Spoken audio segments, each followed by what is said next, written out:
ভারতের রাজনীতিতে এমন কিছু ঘটনা ঘটে যায় যা যে কোনো পূর্বঘোষণা বা প্রচারণা ছাড়াই একেবারে নীরবে সব হিসাব নকশা তছনছ করে দেয়।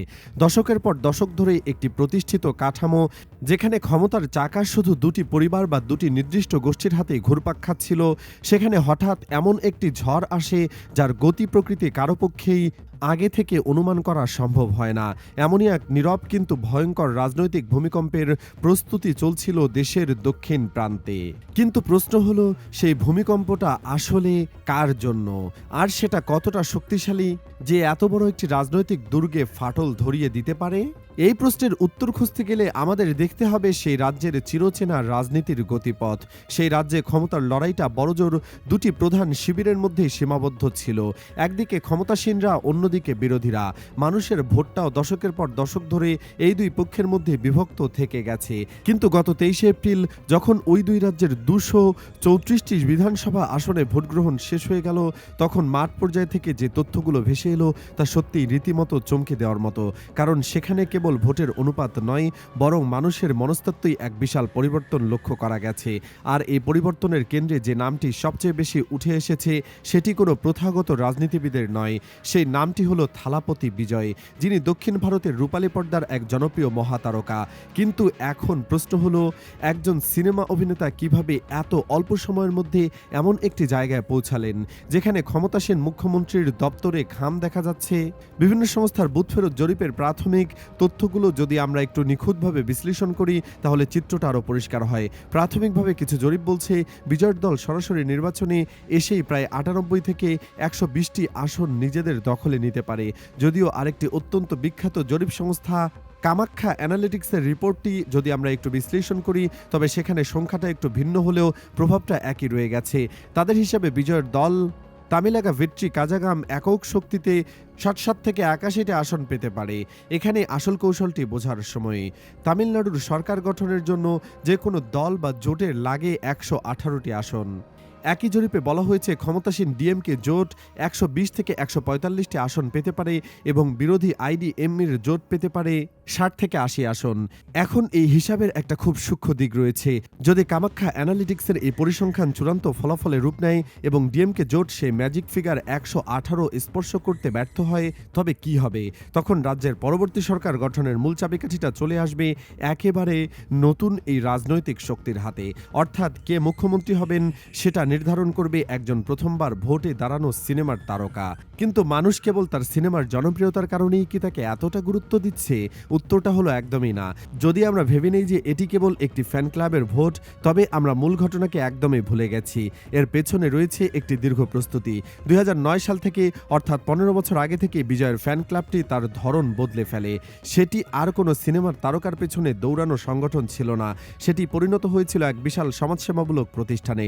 রাজ্যের প্রতিটি জেলা, উপজেলা, এমনকি গ্রাম পর্যায়ে তারা কাজ শুরু করে দেয়। বিনামূল্যে খাদ্য বিতরণ, দরিদ্র শিক্ষার্থীদের জন্য 900টি বিদ্যালয় পরিচালনা, কম্পিউটার প্রশিক্ষণ কেন্দ্র বা বিশাল রক্তদান শিবির, এইসব কাজ করেছে তারা। ফলে সাধারণ মানুষের কাছে বিজয় আর কোনো দূরের পর্দার নায়ক ছিলেন না, তিনি হয়ে উঠেছিলেন ঘরেরই একজন।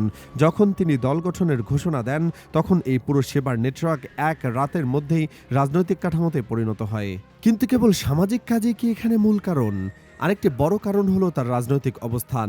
তামিলনাড়ুর রাজনীতিতে আঞ্চলিক অধিকার, ভাষা এবং সংস্কৃতি নিয়ে মানুষের মধ্যে সবসময় একটা আবেগ কাজ করে। কেন্দ্র থেকে যখনই কোনো প্রকার অধিকার খর্ব করার চেষ্টা হয়েছে, প্রথাগত রাজনীতিকরা অনেক সময় নিজেদের ভোট ব্যাংক বাঁচানোর জন্য এক ধরনের আপোষের রাস্তায় হেঁটেছেন। কিন্তু বিজয় সেখানে একেবারে সরাসরি দাঁড়িয়েছেন। কেন্দ্রীয় সরকারের নীতির বিরুদ্ধে তিনি জনসভায় সরাসরি কথা বলেছেন। এই আপোষহীন অবস্থানটা বিশেষ করে রাজ্যের তরুণ সমাজের মধ্যে এক ধরনের আশা গিয়েছে। তারা দেখতে পাচ্ছে একজন নেতা যিনি ক্ষমতার জন্য নিজের মূল আদর্শ থেকে সরে আসছেন না। আর এখানেই বসে আছে এবারের নির্বাচনের সবচেয়ে বড় টুইস্টটি। এবার যারা বিজয়ের দলকে ভোট দিয়েছে, তাদের মধ্যে একটা বিশাল অংশ হলো প্রথমবার ভোট দেওয়া তরুণ এবং নারী ভোটার। এটি কোনো আকস্মিক ঘটনা নয়। তামিলনাড়ুর নারীরা দীর্ঘদিন ধরে নিজেদের জন্য একজন নিরাপদ রাজনৈতিক প্ল্যাটফর্ম খুঁজছিলেন। বিজয়ের ইশতেহারে নারীদের জন্য ক্ষুদ্র ঋণ, বিনামূল্যে উচ্চশিক্ষা এবং সুরক্ষার বিষয়গুলো সুস্পষ্ট করে বলা হয়েছে। সিনেমার পর্দায় যে নায়ক সবসময় অন্যায়ের বিরুদ্ধে লড়ে, বাস্তবে তার ইশতেহারেও সেই একই প্রতিচ্ছবি ফুটে উঠেছে। তার এই প্রতিচ্ছবিটা নারী ভোটারদের মনে গভীরভাবে কাজ করেছে। প্রতিষ্ঠিত রাজনৈতিক দলগুলোর একটা বড় ভুল ছিল তার বিজয়ের এই উত্থানকে খুব একটা পাত্তা দেয়নি। তাদের ধারণা ছিল জনসভায় মানুষের ভিড় আর ভোট এক নয়। কিন্তু নির্বাচনের ঠিক আগের দিনগুলোতে যখন রাজ্যের প্রান্তে প্রান্তে বিজয়ের জনসভাগুলো হচ্ছিল, তখন সেই ভুলটা বুঝতে পেরেছে প্রতিষ্ঠিত রাজনীতিকরা। কারণ সেখানে শুধু তরুণরা ছিলেন না, বয়স্ক কৃষক, দিনমজুর থেকে শুরু করে শহরের শিক্ষিত তথ্য প্রযুক্তি পেশার মানুষও সেখানে ছিলেন। বিজয় তার বক্তৃতায় কোনো অবাস্তব প্রতিশ্রুতি দেননি। তিনি শুধু বলেছেন দুর্নীতিমুক্ত প্রশাসন এবং সরকারি দপ্তরগুলোতে জবাবদিহিতা কিভাবে নিশ্চিত করা যায়। সাধারণ মানুষের দৈনন্দিন সমস্যা নিয়ে তার এই সোজা কথা বলার ভঙ্গিটা তাকে একজন সত্যিকারের নেতা হিসেবে প্রতিষ্ঠিত করেছে। তামিলনাড়ুর রাজনীতিতে সিনেমার তারকাদের আসা নতুন কোনো ঘটনা নয়। এমজিআর বা জয়ললিতার মতো কিংবদন্তিরা এসেছেন, কিন্তু বিজয়ের প্রেক্ষাপটটা একটু ভিন্ন এবং অনেক বেশি ঝুঁকিপূর্ণ। তিনি এমন সময় রাজনীতিতে এসেছেন যখন তার অভিনয় জীবন চূড়ায় রয়েছে। ভারতীয় চলচ্চিত্রে সবচেয়ে বেশি পারিশ্রমিক পাওয়া অভিনেতাদের একজন হয়েও তিনি এই বিলাসবহুল জীবন ছেড়ে ধুলোবালি ওরা রাজনৈতিক ময়দানে নেমেছেন। অতীতে অনেক তারকাই রাজনীতিতে এসে মাঝপথে হাল ছেড়ে দিয়েছেন, কিন্তু বিজয় তার প্রথম পদক্ষেপে বুঝিয়ে দিয়েছেন যে তিনি ক্ষমতার জন্য নয়, বরং দীর্ঘস্থায়ী পরিবর্তনের জন্য এসেছেন। তার এই নিঃস্বার্থ আত্মত্যাগটা সাধারণ মানুষের আবেগকে বেশ গভীরভাবে নাড়ি দিয়েছে। ভোটের দিন যে চিত্র দেখা গেছে তা তামিলনাড়ুর রাজনৈতিক ইতিহাসে বিরল। যেসব এলাকাকে দশকের পর দশক ধরে ডিএমকে বা আইডিএমকে এর দুর্ভেদ্য দুর্গ বলে মনে করা হতো, সেখানেও বিজয়ের কর্মীদের উপস্থিতি ছিল চোখে পড়ার মতো। তৃণমূল পর্যায়ে এ বার্তাটা পৌঁছে গেছে যে পরিবর্তন আর কোনো স্লোগান নয়, সেটা দরজায় করা নাড়ছে। রাজ্যের প্রান্তিক কৃষক এবং বেকার যুবকদের কাছে তার ইশতেহার যেন একটি নতুন মুক্তির সনদ হয়ে উঠেছে। সরকারি চাকরিতে স্বচ্ছ নিয়োগ এবং কৃষিপণ্যের ন্যায্য মূল্যের যে রূপরেখা তিনি দিয়েছেন, সেটি সরাসরি মানুষের বুকের পাটা মেপে দিয়েছে। এত সব ঘটনার পর এখন পুরো ভারতবর্ষের চোখ নির্বাচন কমিশনের আনুষ্ঠানিক ঘোষণার দিকে।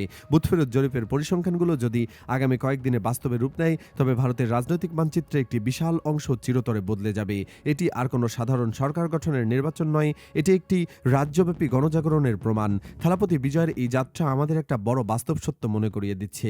সেটি হলো সাধারণ মানুষের প্রতি একজন মানুষের নিঃস্বার্থ ভালোবাসা এবং দীর্ঘস্থায়ী প্রস্তুতি কিভাবে একটি সুপ্রতিষ্ঠিত রাজনৈতিক কাঠামোকে পুরোপুরি নাড়িয়ে দিতে পারে। রূপালী পর্দার নায়ক এখন বাস্তব জীবনে একটি নতুন ইতিহাস লেখার শেষ প্রান্তে দাঁড়িয়ে আছেন, আর সেই ইতিহাসের পরবর্তী পাতাটি কি হবে সেটাই এখন সবচেয়ে বড় প্রশ্ন।